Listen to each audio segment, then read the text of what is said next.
Hello students, how are you.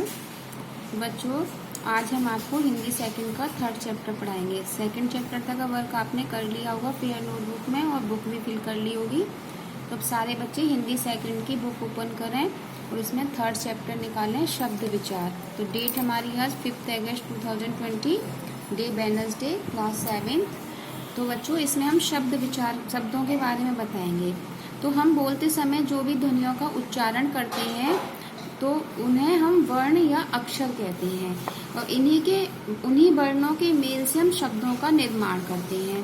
तो ये जो चित्र दे रखे हैं तो इनका कुछ ना कुछ नाम है, उन वर्णों से इनके शब्द बनाए गए हैं, तो इनको हम शब्द कहते हैं। वर्णों के समूह तो और तरह से भी हो सकते हैं, जैसे मक्कल, खरगोश, बगाल, लेकिन ये कोई अर्थ नहीं बताते। इसे वर्णों किसी भी वस्तु की याद नहीं आती, अतः ये निरर्थक शब्द होते हैं। तो हम शब्द केवल उन वर्णों के समूह को शब्द हम कब कहते हैं, जब उनका कोई अर्थ होता है ना। स्वतंत्र वर्ण समूह जिसका कोई अर्थ हो तो वह शब्द कहलाता है। वर्णों के सार्थक समूह को हम शब्द कहते हैं। अब शब्दों का वर्गीकरण हम किस प्रकार से करते हैं। शब्दों को हम 4 प्रकार से बांटते हैं: उत्पत्ति के आधार पर, रचना के आधार पर, प्रयोग के आधार पर और अर्थ के आधार पर। उत्पत्ति अथवा स्रोत के आधार पर शब्द के 4 भेद होते हैं बच्चों: तत्सम शब्द, तद्भव शब्द, देशज शब्द और विदेशज शब्द।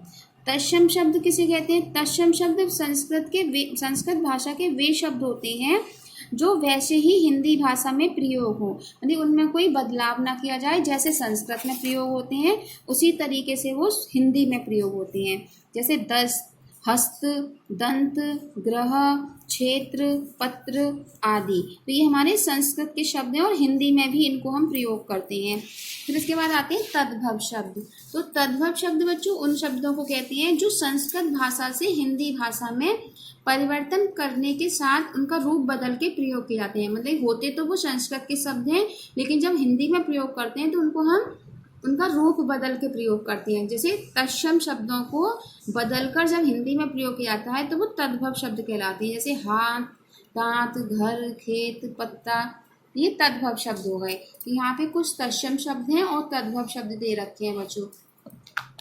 फिर आते हैं देशज शब्द। तो देशज शब्द वे शब्द होते हैं जो हमारी देसी भाषा, हमारी बोली, जो हम बोलचाल में प्रयोग करते हैं, क्षेत्र की बोली के शब्द होते हैं जो हिंदी भाषा में भी प्रयोग किए जाते हैं, तो वो देशज शब्द कहलाते हैं। विदेशी शब्द बच्चों उनको कहते हैं जो विदेशी भाषाओं से हिंदी में आए हैं, जैसे अंग्रेजी भाषा, फारसी भाषा, अरबी, पुर्तगाली, तुर्की, फ्रांसीसी, चीनी, रूसी। तो ये सारी हमारी विदेशी भाषाएं हैं और इनके जो शब्द होते हैं ये और हिंदी में प्रयोग किए जाते हैं, तो इनको हम विदेशी शब्द कहते हैं। तो इस तरीके से हमने उत्पत्ति के आधार पर शब्द के 4 भेद पढ़े: तत्सम शब्द, तद्भव शब्द, देशज शब्द और विदेशी शब्द। इसके बाद हमारे आते हैं बच्चों रचना या व्युत्पत्ति के आधार पर शब्द के भेद। तो इसमें मतलब रचना अर्थात बनावट के आधार पर शब्द के 3 भेद होते हैं: रूढ़ शब्द, यौगिक शब्द और योग रूढ़ शब्द। रूढ़ शब्द बच्चों किसे कहते हैं? वे शब्द जिनके सार्थक खंड नहीं किए जाते और वे परंपरा से किसी विशेष के लिए ही प्रयुक्त होते हैं, उन्हें रूढ़ शब्द कहते हैं। मतलब कि वो किसी विशेष वस्तु या किसी विशेष व्यक्ति, किसी भी का नाम जो होता है और उसको जब हम अलग अलग करके लिखते हैं तो उनका कोई अर्थ नहीं होता है, वो ऐसे के ऐसे ही प्रयोग होते हैं, तो वो हमारे रूढ़ शब्द कहलाते हैं जिनका सार्थक खंड नहीं होता है। यौगिक शब्द वे शब्द जो 2 या 2 से अधिक शब्दों के योग से बनते हैं और उनके खंड किए जा सकते हैं और उनका भी अलग अलग अर्थ भी होता है। जैसे वाचनालय, वाचन और आलय, सुपुत्र, सुधन, पुत्र। तो इस तरीके से ये यौगिक शब्द हो गए।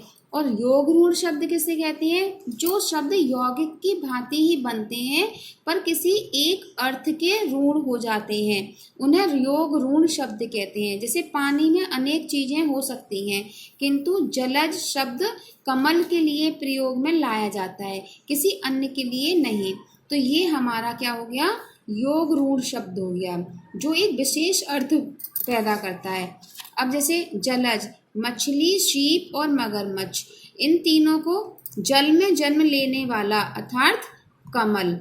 इस तरीके से पीतांबर, इसके जब हम खंड करेंगे तो पीत प्लस अंबर, पीले रंग के वस्त्र धारण करने वाला, लेकिन इस शब्द को प्रयोग के लिए विष्णु के लिए प्रयोग किया जाता है, इसलिए ये योगरूढ़ शब्द है। तो इस तरीके से फिर हमारा आता है बच्चों प्रयोग के आधार पर शब्द के भेद।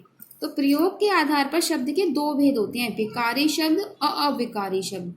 विकारी शब्द वो होते हैं जैसे विकार यानी कि परिवर्तन, जिसमें परिवर्तन आ जाता है। लिंग, वचन, काल आदि से प्रभावित होकर जिन शब्दों का रूप बदल जाता है उन्हें विकारी शब्द कहते हैं। जैसे संज्ञा, सर्वनाम, क्रिया तथा विशेषण शब्द विकारी होते हैं। जैसे संज्ञा में लड़की, लड़का, लड़कियां, ये लिंग और वचन के अनुसार बदल जाता है। जैसे एक लड़की है तो लड़की लिखेंगे, है ना, और कई सारी लड़कियां हैं तो लड़कियां हो जाता है, तो ये वचन के अनुसार बदल गया। लिंग के अनुसार लड़की और लड़का, ये लिंग से बदलाव आ गया इसमें। और सर्वनाम शब्द मैं, मेरा, मुझे, कारक, तो इस तरीके से विकारी शब्द होते हैं। ये अविकारी शब्द जिनमें विकार ना हो, जिनमें कोई परिवर्तन ना हो। क्रिया विशेषण, संबंध बोधक, समुच्चय बोधक, विस्मादि बोधक जो शब्द होते हैं वो अविकारी शब्द होते हैं। जैसे धीरे धीरे, नीचे, के सामने, आहा, वहाँ, ये हर रूप में एक से ही रहते हैं, इनमें कोई परिवर्तन नहीं होता है। तो बच्चों आज के लिए बस हम इतना ही पढ़ाएंगे, इसके आगे का हम कल आपको एक्सप्लेन करेंगे। धन्यवाद।